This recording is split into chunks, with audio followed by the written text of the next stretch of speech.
Istanbul is a city filled with so much to see and do, so we tried to pack as much as possible in our 3 days here. This is a snapshot of our second day in this beautiful city. Good morning from Istanbul. Jackie and I are ready to head into the Blue Mosque. And for the ladies, when you're entering the Blue Mosque, ensure that you're covered as well. Men, your shorts.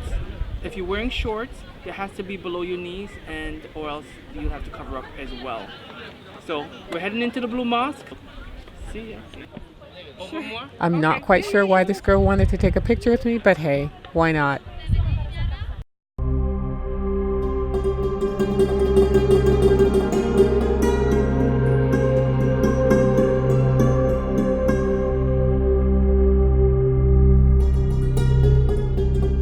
There's a lot of construction going on around the city. Our tour guide from yesterday said that they're expecting the worst earthquake in Istanbul, I think in like 2027, something like that, making a lot of the places earthquake proof. So I assume this is what they're doing for the Blue Mosque as well.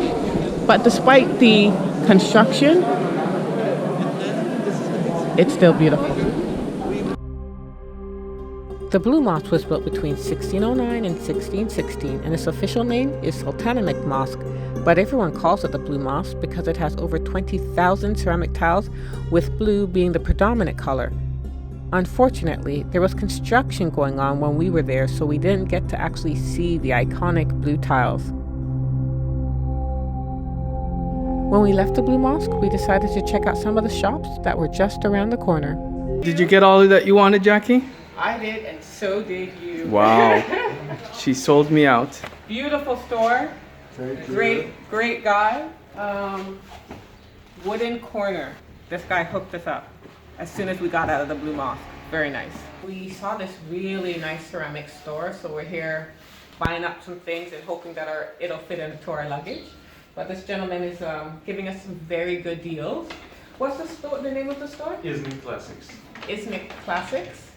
It's close to the Blue Mosque, so we're getting these beautiful plates that you can hang up, and it has a hole in the back, so you can easily hang that up. We're paying about the equivalent of 15 Canadian dollars. And we're getting some coasters and some hot plates and really beautiful keychains. We were in another store, and the guy was telling us that check out the little shops that are around as opposed to going to the Grand Bazaar. Because the Grand Bazaar, they pay really high rental prices. Their products have to be fairly expensive. These small little shops on the corners, just on the streets as you're walking to whatever attractions, the prices are much more reasonable. So look who we got here. We have Bill Clinton was here. I don't even have to point him out. And Oprah. Very cool. That's the lineup. We're now getting ready to enter the Hagia Sophia Museum. And as you can see, this is prayer time, so that's what you hear in the background.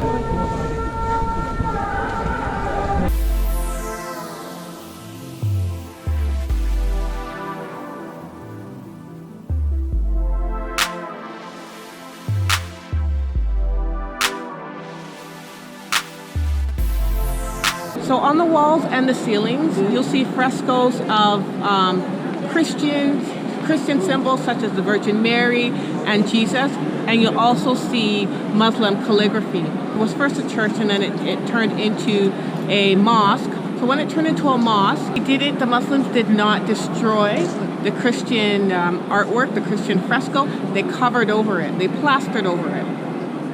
And then when Istanbul became secular and they wanted to turn this Hagia Sophia into a museum, they pulled the plaster off. So there are signs of the Christian church as well as the Muslim mosque.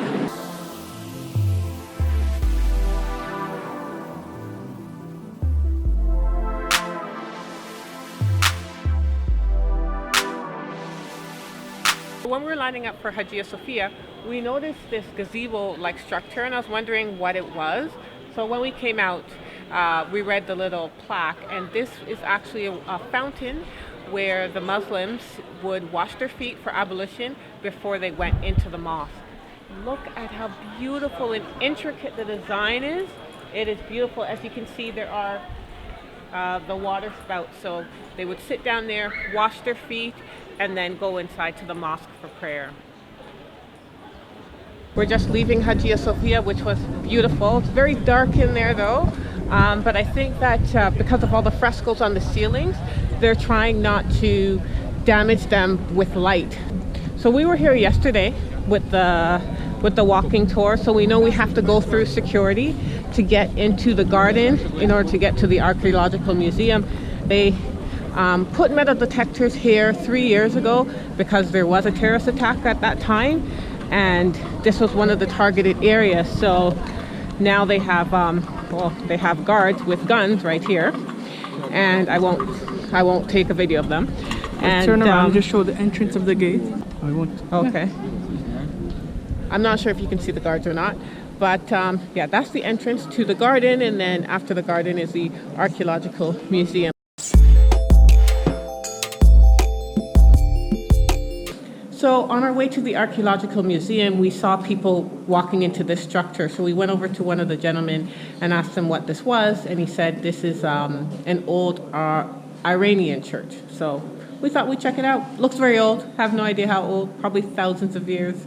We like thousands. We do. We like ancient stuff.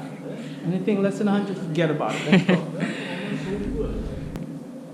Okay, this is very dark. So you can't see the netting, but there's a bunch of netting between us and the ceiling, and we're thinking that there might be some of the fresco paint falling off, and that's why they have netting there. So it must have been a Christian church because there are crosses on the pillars. That's a huge cross. We finally made it to the Archaeological Museums, and it's actually museums because there are, I believe, 3 museums in the same complex. So this one is the Orient Museum. This shows pre-Islamic art from the 4th to the 1st century BC. Wow, these are from Nebuchadnezzar period, 604 BC. We just left the Archaeological Museum and we walked into this courtyard, and this is what we saw. These, I guess they're ancient statues. They're beautiful. And there's quite a lot of renovation going on in all of Istanbul. But I guess they need to make sure that all the structures that are thousands of years old remain sound and, you know, they don't fall down.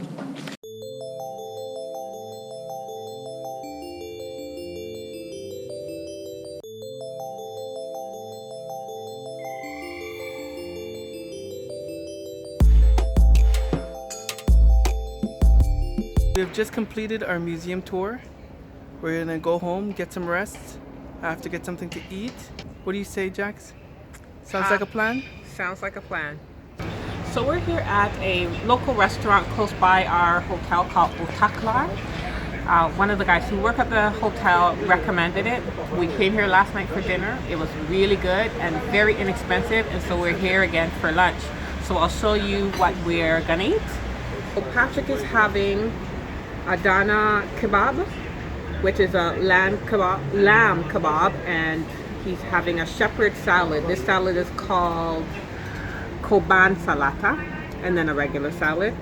This is Turkish style pizza. It's really good. It's called pide. I'm not sure if I'm pronouncing that right. It's Pide. And I am having chicken salad, tavuklu salata. Everything that we just showed you, we had the same thing last night for dinner, and it came up to like 12 Canadian dollars. Really good food and really inexpensive. Oh, I thought you were gonna say something. I'm gonna eat. Yes, we're hungry. After a great meal, it was time for dessert, and Istanbul is famous for its sweet, decadent pastries and teas, so we just had to try some. Thanks for watching, and don't forget to click on that like button and subscribe to see more of our travel videos. Until next time, this is the Smith family wishing you happy travels.